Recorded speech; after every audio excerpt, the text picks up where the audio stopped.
terjadi di Lombok, Nusa Tenggara Barat pada Minggu malam pukul 2. Sudah tersambung pemirsa, kita akan mencoba bergabung bersama rekan kami Franska Lukito yang berada.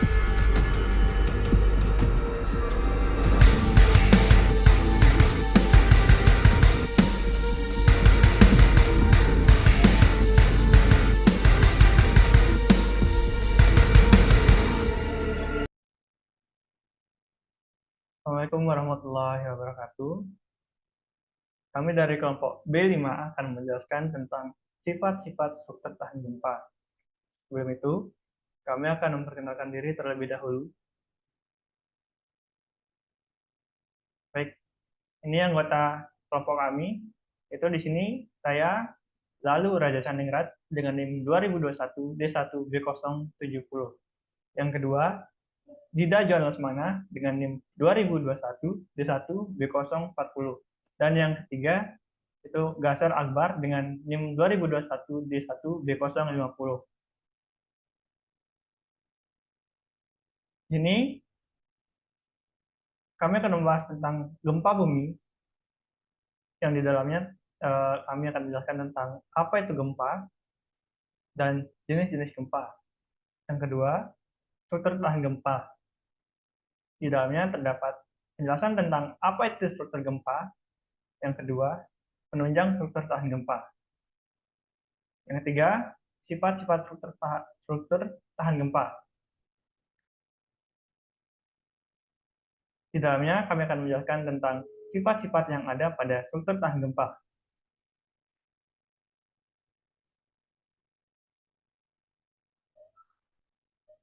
Baik, langsung saja masuk ke pembahasan yang pertama, yaitu gempa bumi. Apa itu gempa bumi? Gempa bumi adalah getaran atau getar-getar yang terjadi di permukaan bumi akibat pelepasan energi dari dalam secara tiba-tiba yang menciptakan gelombang seismik. Menurut para ahli, gempa adalah getaran yang terjadi di bumi akibat adanya pergerakan lempeng. Gempa dapat terjadi di permukaan bumi atau di dalam bumi dan dapat menyebabkan kerusakan bangunan dan bencana alam lainnya. Jenis-jenis gempa. Gempa dibagi menjadi dua secara umumnya, yaitu gempa tektonik dan gempa vulkanik. Gempa tektonik adalah gempa yang disebabkan oleh pergerakan lempeng tektonik di bawah permukaan bumi. Seperti ketika dua lempeng saling bergerak dan bertabrakan atau terpisah satu sama lain. Contohnya, gempa Aceh pada tahun 2004 dengan kekuatan 9,3 skala Richter. Yang kedua, gempa vulkanik, yaitu gempa yang disebabkan oleh aktivitas vulkanik seperti gunung meletus. Pada gempa vulkanik, pergerakan pada magma atau lava di dalam gunung berapi dapat menyebabkan terjadinya gempa. Contohnya, erupsi Gunung Merapi pada tahun 2010. Di sini saya akan memberikan cuplikan tentang kejadian pasca gempa Aceh pada tahun 2004 dan erupsi Gunung Merapi pada tahun 2010.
Oke, selanjutnya saya Dida John Lesmana akan menjelaskan tentang struktur tahan gempa, yang dimana apa sih itu gempa bumi dan apa saja jenis-jenis gempa yang biasa kita temui di kehidupan sehari-hari. Oke, apa sih itu struktur tahan gempa? Struktur tahan gempa merupakan bangunan atau konstruksi yang dirancang untuk dapat bertahan dan berkinerja baik saat terjadi gempa bumi. Seperti gambar yang ada di depan ini, ada sebuah gedung yang masih bertahan ketika gempa telah menerjang suatu daerah. Jadi gedung di sebelahnya itu hancur, sedangkan yang di sebelahnya tidak. Oke, selanjutnya apa sih penunjang sebuah struktur agar tahan terhadap gempa? Seperti gedung gambar sebelumnya, gedung yang satu hancur, yang satunya masih kokoh. Jadi bangunan yang hanya mengandalkan struktur sederhana biasanya tidak akan sanggup untuk menahan gaya berlebih dari gempa bumi. Oleh sebab itu, harus ada material penunjang agar sebuah bangunan dapat tahan terhadap gempa yang besar. Jadi penunjang struktur agar tahan terhadap gempa, di sini saya akan mengambil 3 sampel, yaitu ada dinding geser, bracing, dan seismic base isolation. Di mana dinding geser ini merupakan dia menambah kekakuan struktur dan menyerap gaya geser. Sedangkan bracing menahan gaya vertikal seperti beban gravitasi dan gaya horizontal. Dan terakhir ada seismic base isolation, yang dimana beda dari kedua material sebelumnya. Jadi yang sebelumnya itu membuat sebuah struktur menjadi tambah kokoh dan memperkaku suatu konstruksi. Beda halnya dengan seismic base isolation, di mana dia meredam untuk mengurangi akselerasi defleksi horizontal relatif terhadap tanah. Jadi seismic base isolation ini merupakan suatu sistem di mana jika gedung atau struktur diberikan gaya lateral, gedung tersebut akan bergerak seirama dari lantai ke lantai. Jadi getaran yang dirasakan dari lantai ke lantai itu bisa dibilang hampir sama. Karena pergerakan pondasi dengan struktur utama itu tidak sejalan atau tidak beriringan. Di sini ada gambar dinding geser, ada bracing dan seismic base isolation. Oke, dinding geser bisa kita lihat di sini sesuai namanya, yaitu dinding yang dapat menahan geser suatu struktur.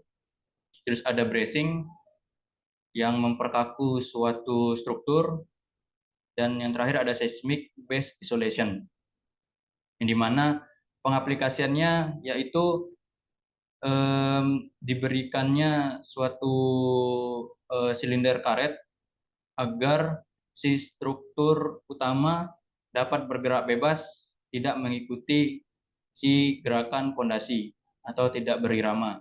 Kita lihat di sini ada gambar pondasi dan lantai paling bawah suatu gedung, diberikan space untuk ditambahkan suatu silinder agar si pondasi dan si gedung struktur utama tidak bergerak dengan seirama. Oke, saya akan memberikan suatu contoh tentang seismic base isolation, lebih tepatnya yaitu reka adegan di mana gedung yang tidak menggunakan seismic base isolation dan gedung yang memiliki seismic base isolation.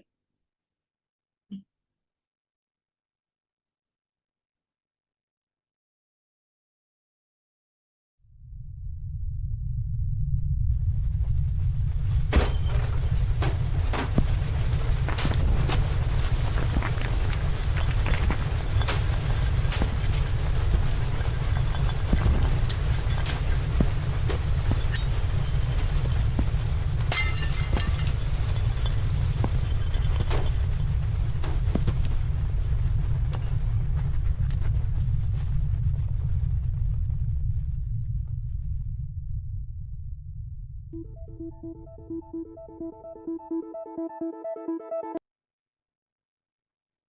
nama saya Geser Akbar. Saya akan menjelaskan tentang sifat-sifat struktur tahan gempa. Setelah mengetahui tentang gempa dan struktur tahan gempa, dapat diketahui bahwa struktur tahan gempa harus memiliki sifat-sifat struktur tahan gempa.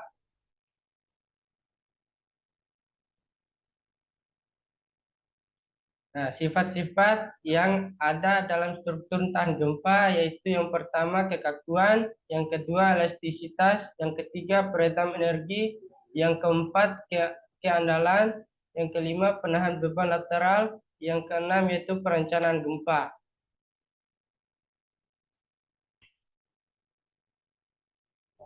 Sifat-sifat yang ada dalam struktur tahan gempa yang pertama adalah kekakuan tadi. Struktur tahan gempa harus memiliki kekakuan yang cukup untuk mengatasi pergerakan lateral yang diakibatkan oleh gempa. Yang kedua yaitu elastisitas. Struktur harus memiliki kemampuan untuk mengembalikan bentuk aslinya setelah mengalami deformasi akibat gempa. Yang ketiga yaitu peredam energi. Struktur tahan gempa dapat menyerap dan mengurangi energi yang dihasilkan oleh gempa. Nah, yang keempat adalah keandalan. Struktur harus dirancang dengan prinsip redundasi sehingga jika suatu bagian struktur mengalami kerusakan, struktur masih dapat berdiri dan berkinerja baik. Penahan beban lateral. Struktur harus dirancang untuk menahan beban lateral yang dihasilkan oleh gempa seperti gaya geser dan momen lentur. Perencanaan gempa. Struktur tahan gempa harus mematuhi peraturan dan kode desain gempa yang berlaku di wilayah tersebut. Nah, sekian dan terima kasih. Lebih dan kurang kami mohon maaf. Wassalamualaikum warahmatullahi wabarakatuh.